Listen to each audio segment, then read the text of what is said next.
Como dice una canción por ahí muy conocida en nuestra región latina, en los años 1600 y 1700, al visitar el Palacio de Versalles en París, se observa que el suntuoso palacio no tiene baños. En la Edad Media no habían cepillos de dientes, perfumes, desodorantes y mucho menos papel higiénico. Los excrementos humanos eran lanzados por las ventanas del palacio.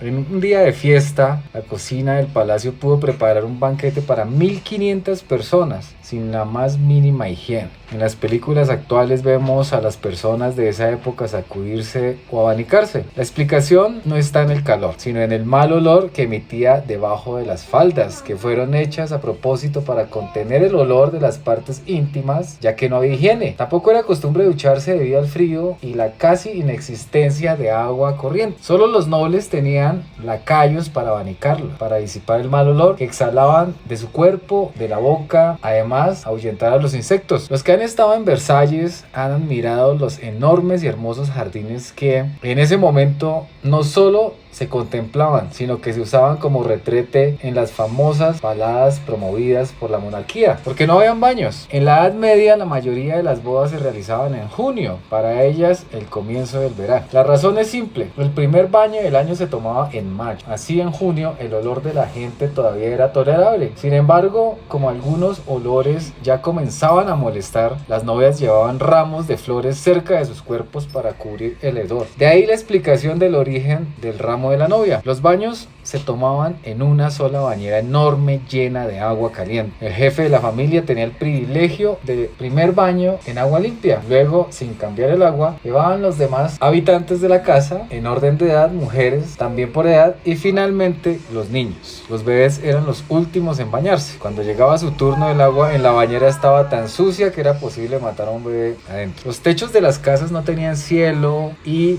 las vigas de madera que los sostenían eran el mejor lugar para que los animales, perros, gatos, ratas, escarabajos se mantuvieran calientes. Cuando llovía, las filtraciones obligaban a los animales a saltar al suelo. Los que tenían dinero tenían platos de lata. Ciertos tipos de alimentos oxidaban el material, causando que muchas personas murieran por envenenamiento. Recordemos que los hábitos higiénicos de la época eran terribles. Los tomates, siendo ácidos, se consideraban venenosos durante mucho tiempo. Las tazas de lata se usaban para beber cerveza o whisky. Esta combinación a veces dejaba al individuo en el piso, y una especie de narcolepsia inducida por la mezcla de bebida alcohólico con óxido de estaño. Alguien que pasara por la calle pensaría que estaba muerto, así que recogían el cuerpo y se preparaban para el funeral. Luego se colocaba el cuerpo sobre la mesa de la cocina durante unos días y la familia quedaba mirando, comiendo, bebiendo y esperando a ver si el muerto despertaba o no.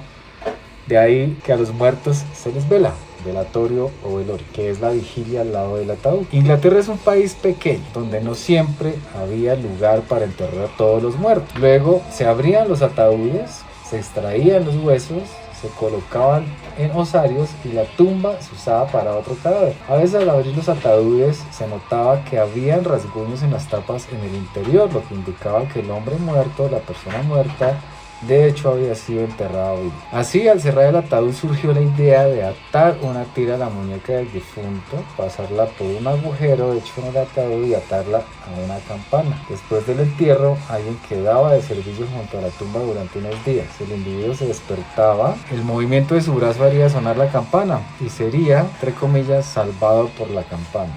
Una expresión utilizada por nosotros hoy día. Datos curiosos que generan costumbres y hábitos, pero también generan nuevos espacios de la arquitectura como el aseo. Si bien los baños públicos y el uso de los baños y la introducción de los baños a las ciudades fue por los romanos, pues en esta época padecían de estas necesidades.